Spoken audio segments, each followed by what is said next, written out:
menonton video pembelajaran tentang penerapan teori dan konsep-konsep pendidikan. Sebelumnya, izinkan saya memperkenalkan anggota kelompok saya, yaitu dari saya sendiri, yaitu Muhammad Arkaan Abigail Kesai. Saya Wahid Agustian. Saya Mujibur Utama. Saya Andre Setiawan. Saya Kevin Putra. Pengertian teori dan pendidikan. Pengertian teori dan pendidikan. Teori adalah serangkaian bagian atau variabel definisi dan dalil yang diseling hubungan yang menghadirkan sebuah pandangan sistematis mengenai fenomena dengan menentukan hubungan antar variabel. Dengan menentukan hubungan antar variabel dengan maksud menjelaskan fenomena alamiah. Laborfitz dan Hagedorn mendefinisikan teori sebagai ide pemikiran-pemikiran teoritis yang mereka definisikan sebagai menentukan bagaimana dan mengapa variabel-variabel dan penyataan hubungan dapat saling berhubungan. Kata teori memiliki arti yang berbeda-beda pada bidang-bidang pengetahuan, yang berbeda-beda pula tergantung pada metodologi dan konteks diskusi. Secara umum, teori merupakan analisis hubungan antara fakta yang satu dengan fakta yang lain dan sekumpulan fakta-fakta. Selain itu, berbeda dengan teorema. Pernyataan teori umumnya hanya diterima secara sementara dan bukan merupakan pernyataan akhir yang berkonsumsif. Hal ini mendefinisikan bahwa teori berasal dari penarikan kesimpulan yang memiliki potensi kesalahan. Perbedaan penarikan kesimpulan pada pembuktian matematika. Sedangkan secara lebih spesifik, di dalam ilmu sosial terdapat pula teori sosial, namun mendefinisikan teori sosial adalah sebagai sebuah sistem dari ketertarikan abstraksi atau ide-ide yang meringkas dan mengorganisasikan pengetahuan tentang dunia sosial. Perlu diketahui bahwa teori berbeda dengan ideologi. Seorang penelitian kadang-kadang biasa dalam membedakan teori dan ideologi. Terdapat kesamaan antara keduanya, tetapi jelas mereka berbeda. Teori dapat merupakan bagian dari ideologi, tetapi ideologi bukan teori. Contohnya adalah alienisasi manusia adalah sebagai teori yang diungkapkan oleh Karl Marx, tetapi komunikasi sebagai keseluruhan adalah sebuah ideologi. Pengertian pendidikan. Pendidikan adalah usaha sadar dan terencana untuk mewujudkan suasana belajar dan proses pembelajaran agar peserta didik aktif mengembangkan potensi dirinya untuk memiliki kekuatan spiritual keagamaan, pengendalian diri, kepribadian, kecerdasan, akhlak mulia, serta keterampilan yang diperlukan dirinya dan masyarakat. Pendidikan meliputi pengajaran keahlian khusus dan juga sesuatu yang tidak dapat dilihat tetapi lebih jauh dalam, yaitu pemberian pengetahuan, pertimbangan dan kebijaksanaan. Salah satu dasar utama pendidikan adalah untuk mengajar kebudayaan melewati generasi. Macam-macam teori pendidikan. Macam-macam teori pendidikan. A. Teori belajar behaviorisme. Teori belajar behaviorisme ini menekankan pada proses belajar yang tujuannya yaitu perubahan pada perilaku si peserta didik atau perubahan tingkah laku dari pengalaman yang didapat atau dialami. 2. Teori belajar kognitif. Belajar menurut teori belajar kognitif selalu didasarkan pada kognisi tindakan mempersepsikan atau memikirkan keadaan di mana perilaku itu terjadi. Ciri pembelajaran dalam pandangan kognitif adalah sebagai berikut. 1. Memberikan pengalaman belajar dengan menghubungkan pengetahuan yang ada pada siswa saat siswa belajar melalui proses penciptaan pengetahuan. 2. Menawarkan berbagai alternatif pengalaman belajar. Tidak semua melakukan pekerjaan yang sama. Misalnya, masalah dapat diselesaikan dengan cara yang berbeda. Mengintegrasikan pelajaran dengan situasi yang realistis dan relevan dengan pengalaman. 4. Integrasi pengajaran untuk memungkinkan terjadinya komunikasi sosial, yaitu interaksi dan kolaborasi individu dengan orang lain atau lingkungannya. Yang kelima, menggunakan berbagai media termasuk komunikasi lisan dan tertulis untuk membuat pembelajaran lebih efektif. Lalu C. Teori pelajaran humanistik. Tokoh penting dalam teori pembelajaran humanistik teoritis adalah Arthur W. Combs, Abraham Maslow, dan Carl Rogers. Menurut teori humanis, tujuan belajar adalah humanisasi. Proses pembelajaran dianggap berhasil apabila siswa memahami lingkungan dan dirinya sendiri. Teori belajar ini mencoba memahami perilaku belajar dari perspektif pelaku, bukan dari perspektif pengamat. Konsep-konsep pendidikan.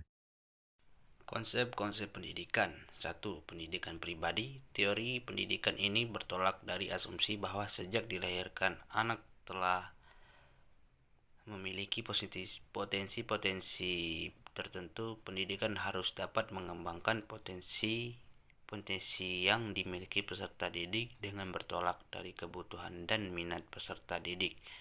Dalam hal ini, peserta didik menjadi pelaku utama pendidik, sedangkan pendidik hanya menempati posisi kedua yang lebih berperan sebagai pembimbing, pendorong, fasilitator, dan pelayan peserta didik. 2. Teknologi. Pendidikan teknologi pendidikan yaitu suatu konsep pendidikan yang mempunyai persamaan dengan pendidikan klasik tentang peran pendidik dalam menyampaikan informasi. Namun di antara keduanya ada yang berbeda. Dalam teknologi pendidikan lebih diutamakan adalah pembentukan dan penguasaan kompetisi atau kemampuan-kemampuan praktis, bukan pengawetan dan pemeliharaan budaya lama. 3. Pendidik internasional. Pendidik internasional yaitu suatu konsep pendidikan yang bertitik tolak dari pemikiran manusia sebagai makhluk sosial yang senantiasa berinteraksi dan bekerja sama dengan manusia lain. Pendidik sebagai salah satu bentuk kehidupan juga berinterkan kerja sama dan interaksi. Dalam pendidik internasional menekankan interaksi dua pihak dari guru kepada peserta didik dan dari peserta didik kepada guru. Interaksi terjadi melalui berbagai bentuk dialog. Dalam pendidik internasional, pelajar lebih sekedar mempelajari fakta-fakta. Peserta didik mengadakan pemahaman eksperimental dari fakta-fakta tersebut, memberikan interaksi yang bersifat menyeluruh serta memahami dalam konteks kehidupan. Filsafat yang melandasi pendidikan internasional yaitu filsafat rekonstruksi sosial. Aliran-aliran dalam pendidikan. Di sini saya akan menjelaskan tentang aliran-aliran dalam pendidikan. Yang pertama ada aliran empirisme. Aliran empirisme bertolak dari local tradition yang mementingkan stimulus eksternal di dalam perkembangan manusia dan menyatakan bahwa perkembangan anak bergantung kepada lingkungannya, sedangkan pembawaan tidak dipentingkan. Pengalaman yang diperoleh anak dalam kehidupan sehari-hari dapat dari dunia sekitarnya yang berupa stimulus-stimulus. Yang kedua, aliran nativisme. Aliran nativisme bertolak dari Leibnizian tradition yang menekankan kemampuan dalam dari anak sehingga faktor lingkungan termasuk faktor pendidikan kurang berpengaruh terhadap perkembangan anak. Hasil perkembangan tersebut ditentukan oleh pembawaan yang sudah diperoleh sejak lahir. Lingkungan kurang berpengaruh terhadap pendidikan dan perkembangan anak karena hasil pendidikan bergantung dari pembawaannya. Aliran nativisme ini sangat bertolak belakang dengan aliran empirisme. Yang ketiga, aliran naturalisme. Pandangan yang memiliki persamaan dengan aliran nativisme adalah aliran naturalisme, bahwa semua anak yang baru dilahirkan mempunyai pembawaan yang baik, tetapi pembawaan yang baik itu menjadi rusak karena dipengaruhi oleh lingkungan. Rousseau juga berpendapat bahwa pendidikan yang diberikan orang dewasa malahan dapat merusak pembawaan anak yang baik itu. Yang keempat, aliran konvergensi. Aliran konvergensi menyatakan bahwa seorang anak dilahirkan ke dunia sudah disertai dengan pembawaan baik maupun pembawaan buruk. Proses perkembangan anak, baik faktor pembawaan maupun faktor lingkungan, sama-sama mempunyai peranan yang sangat penting. Bakat yang di bawah pada waktu lahir tidak akan berkembang dengan baik tanpa adanya dukungan lingkungan yang sesuai untuk perkembangan bakat itu. Sebaliknya, lingkungan yang baik tidak dapat menghasilkan perkembangan anak yang optimal kalau memang pada diri anak tidak terdapat bakat yang diperlukan oleh perkembangan anak. Penerapan teori-teori pendidikan. Penerapan teori-teori pendidikan. A. Penerapan teori behavioristik. Behavioristik berlaku di Indonesia sebab sistem kurikulum kita berbasis kompetensi. Untuk itu, biasanya di sekolah guru-guru lebih berkuasa. Begitulah teori belajar ini. Penerapan teori-teori behavioristik adalah 1. Menentukan tujuan-tujuan instruksional. 2. Menganalisis lingkungan yang ada saat ini, termasuk mengidentifikasi siswa. 3. Menentukan materi pembelajaran. 4. Memecahkan materi pembelajaran menjadi bagian-bagian kecil atau subpokok bahasan atau subtopik. 5. Menyajikan materi pembelajaran. 6. Memberikan stimulus berupa pertanyaan, tes, latihan, atau tugas. 7.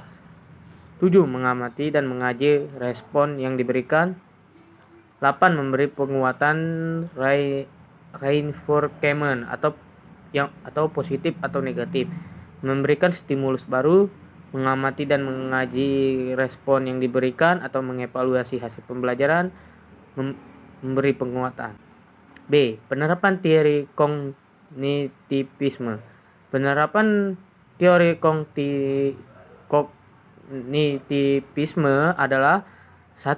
Menentukan tujuan-tujuan instruksional. 2. Memilih materi pembelajaran. 3. Menentukan materi yang mungkin dipelajari secara aktif. 4. Menentukan dan merancang kegiatan belajar yang cocok untuk topik yang dipelajari. 5.